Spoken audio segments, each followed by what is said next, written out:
সকালবেলা দেখলাম মালটা হেঁটে চলে বেড়াচ্ছে আর এখন মরে গেল। হ্যাঁ রে, আমিও তো দেখলাম সকালবেলা পুকুরে ধারে বসে বসে বিড়ি টানছে। আমি আরো একটা বিড়ি চেয়ে খেলাম। এবার ঠাকুমাটার কি হবে? আমার ভাতার মরে গেল, রাতে আমায় কে দেবে রে? আমার ভাতার মরে গেল রে। এ কি মা, দাদু মরে গেছে? আমাকে যে বললো মাল আনতে, এখন মরে গেল। তাহলে এখন এই মালটা কি করবো? না বাবা, এখন মাল গেলে হবে না, এখন ঠাকুমাকে সান্ত্বনা দিতে হবে দেখছি। যাই মা, ঠাকুমাকে একটা সান্ত্বনা দিয়ে আসি। দাদু, দাদু।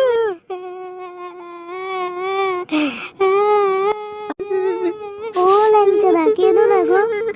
হ্যাঁ লাগছে, কাঁদিস না, আমরা আছি তো, সব হয়ে যাবে, কোনো ব্যাপার নেই। একটা কথা বলবো ভাই, শুনবি তো? হ্যাঁ বলো না লাগছে না, আমি শুনছি, বলো বলো। বলছি দাদুকে যখন নিয়ে যাবো শ্মশানে, তখন বাংলার সাথে কুড়কুড়ে নিস না, বমি পায়।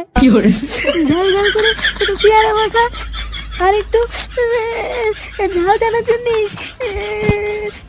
আরে ঢ্যামনা বাড়া, তোর বড়া দাদু মরেছে আর তুই ঝাল চানাচুর দিয়ে বাংলা খাবি?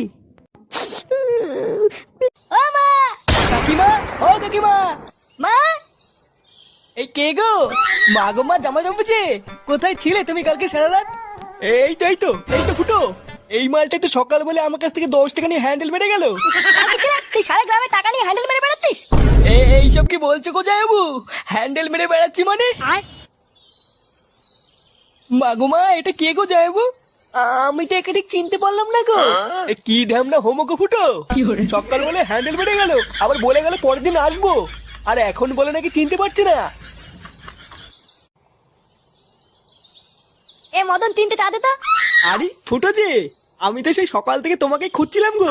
কেন বড়া, আমাকে দিয়ে কি হবে? হ্যাঁ রে মদন, তুই আবার হঠাৎ ফুটোকে খুঁজছিলিস কেন? আরে পল্টু কি হয়েছে জানো? আজকে সকালবেলায় ফুটো শালা এসেছিল আমার দোকানে। হ্যাঁ, তাই এসেছিল তো কি হয়েছে? আর বলো না ল্যাংচা, সকালবেলায় ফুটো শালা আমার দোকানে এসে বলছে নাড়ালে 5 টাকা আর হ্যান্ডেল মারলে 10 টাকা।